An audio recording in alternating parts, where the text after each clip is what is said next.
ባሶች በኤሌክትሪክ ነው የሚሰሩት? በምን ምክንያት ነው? የተጨመረበት ምክንያት ምንድን ነው? ሰላም ሰላም የቻናሌ ተከታዮች እንዴት ናችሁ? ሰላም ሰላም ይብዛላችሁ። ዛሬ ደግሞ ይዘን የቀረብንላችሁ ስለ ታሪፍ መጨመር እና ስለ የከተማ ባስ እንደው በዛው ራሱ የታክሲዎች ከተማ ውስጥ የሚንቀሳቀሱ ዋጋቸው ተጨምሮበታል። እነዚህ ደግሞ በምን ምክንያት ብለን ስንጠይቃቸው ነዳጅ የለም፣ በነዳጅ ምክንያት ነው ይላሉ።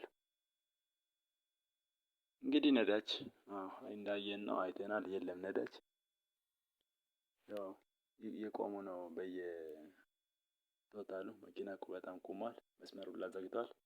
አይተነዋል። ይሁን እንጂ የኛ ጥያቄ ስለ ነዳጅ ጋር ሳይሆን ስለ ኤሌክትሪክ መኪናዎች ጋር ነን። ኤሌክትሪክ መኪና በነዳጅ አይደለም የሚሰራው። እነዚህ በነዳጅ አይደለም የሚሰሩ። በምን ምክንያት የጨመሩበት እዛ ላይ ደግሞ ብር በፊት 10 ብር የነበረ አሁን 15 እስከ 20 ብር ነው። ይጠፍ ማለት ነው። ምንድነው ይሄ ኬዙ? በምን ምክንያት ነው? ወይስ ይሄ መንግስት አያውቅም ወይ እነሱ ናቸው የሚጨምሩት? ይሄ ግልጽ የሆነ ዘረፋ ነው። አዎ ዘረፋ ነው። ዘረፋ ያልኩበት ምክንያት አንደኛ የተጨመረበት ነገር የለም። ኤሌክትሪክ ለመኪና ላይ የተጨመረበት መኪና ለየት ብሎ የተነገረ ነገር የለም። ያኛው ልክ ነው። እሱ ላይ ራስ መጨመር አልነበረበትም። ለምን በፊት የገባ ስለሆነ አሁን መጥቶ ቢሆን ትራንስፖርት ተጨምሮበታል ወይም ደግሞ ከዛ ተወዶናል ነው የሚባል። አልመጣም። የነበረው ነው ይሄ ነዳጅ። ምንድነው ይሄ? ምን ታሰበበት? የታሰበበትስ ምንድነው?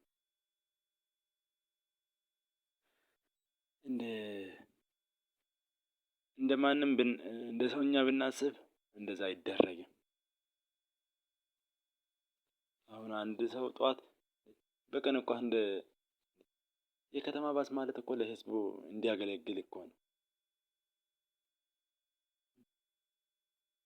ከዛ በኋላ ምን ይሆናል? እሺ መንግስት ምንድነው የሚል እዚህ ላይ? ስለዚህ ጉዳይ ያወራ ነገር የለም። ስለ ኤሌክትሪክ መኪናዎች ላይ ያወራ ጉዳይ የለም። አዎ የለም።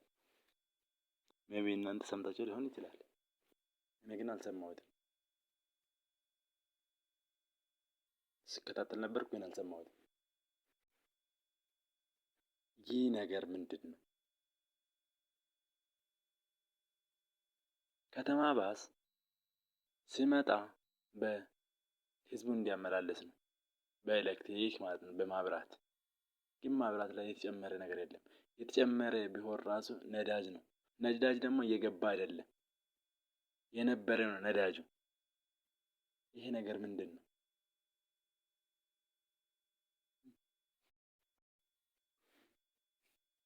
የገባ ቢሆን ቆንጆ ነበረ። የገባ ቢሆን አዎ እጥፍ ከፍለን ነው ያመጣን እኛም ይባላል። ነገር ግን እንደዛ አይደለም። ይሄ ነዳጁ የገባ አይደለም፣ ግን ታሪፉ ተጨምሯል። እዚህ ምክንያቱስ ምንድነው? ይሄ ህዝቡ መጠየቅ አለበት። እኔም በበኩሌ ያገኘሁት እየጠየቅኩ ነው። ምንድነው ብዬ። ይሄ በደንብ አተኩሮ ማየት አለበት። ይሄ ነገር ይቀጥላል። አሁን ደግሞ ነገ ማብራት ክፍያ ሲጨምር የከተማ ባስ አሁንም ይጨምራል። የከተማ ባስ ማለት ለድሆች ነው። ሀብታሙ እንኳን ደህና መኪና ይዞ ነው የሚወጣው። ድሆች ናቸው እና በቀን የሚሰሩ ሰራተኞች ናቸው ባስ የሚጠቀሙት ብዙውን ጊዜ አይታችሁ ከሆነ ከእኔ ጀምሮ ማለት ነው። ይሄስ ምንድነው? ወይስ ህዝቡ አልተፈለገም ከተማ ላይ? ምንድነው? ወይስ እንድንጠቀም አልተፈለገም? መታየት አለበት።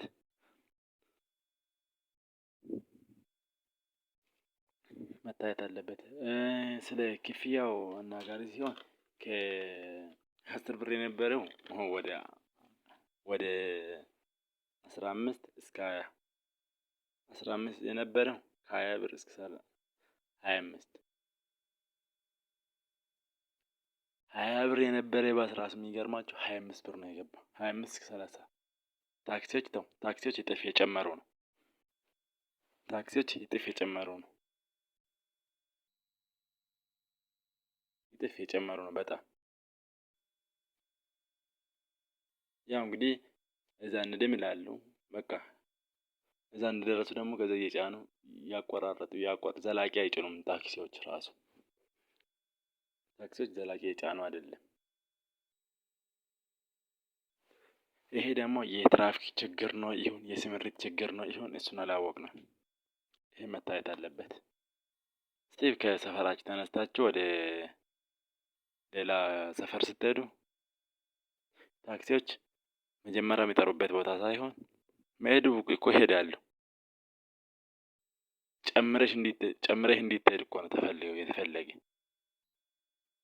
ይሄ ደግሞ በጣም አሳሳቢ ሆኗል። በተለይ ከዚህ ሳምንት ጀምሮ በጣም እየከበደ ነው። መኖርም የተቻለ አይደለም። ህዝቡ ኑሮም እያሰቃየ ትራንስፖርት ደግሞ በዛው ልክ ሰውን እያጨናነቀ ነው። እንዴት እንደታየ እንግዲህ እስቲ ለወደፊት የምናየው ይሆናል። አንድ ታክሲ እኮ ከመናኸሪያ ከስምሪት ቦታ ወረቀት ወጥቶ ሲነሳ መነሻውና መድረሻው ይታወቃል። ግን አሁን እንደዛ አይደለም። እንደዛ አይደለም አሁን። ይሄ ደግሞ በግልጽ የሚታወቅ ነገር ነው። ሀሳባችሁንም ያሰባችሁን ነገር ይኖራል። በተለይ አሁን ወደ ክፍለ ሀገር መሄድ መኪና አሁን ተቋርጧል። በቃ 100% ቁሟል። አሁን ለምን ነዳጅ የለም። ህዝቡም ከተማ ላይ ወደ ከተማ እየመጣ ወደ ገጠር መሄድ አይችልም። አሁን በዚህን ሰዓት ገጠር እየሄደ ወደዚህ መምጣት አይችልም። እንደው ወደ ከተማ ከመጣ ይልቅስ ገጠር የቀረው ይሻላል። የከተማ ሰው እኮ በቀን እኮ ነው የሚያስከፍል አልጋ። የገጠር ሰው እንደዚህ አይነት እንትን የለውም። የምትበላ የምትጠጣ ያዘጋጅልሃል። የከተማ ሰው ግን እንደዛ አይደለም። ይሄ ከባድ ነው። በጣም ከባድ ነው። ይሄ ለወደፊትስ የታሰበ ነገር እስቲ እንግዲህ የተወራ ነው። አንዳንድ ቦታ መረጃ ስሰማ ደግሞ ይሄ የታክሲዎች 300,000 ብር ከፍላችሁ ኤሌክትሪክ መኪና ማድረግ ትችላላችሁ፣ መቀየር ትችላላችሁ የሚል መረጃም ሰምቼ ነበረ። እንግዲህ ታክሲ ሹፌሮች ይህን ቢያደርጉ እንኳን ትንሽ ይቀንስልናል ብዬ አስባለሁ። ከዛ ውጪ ይሄ አልተቻለም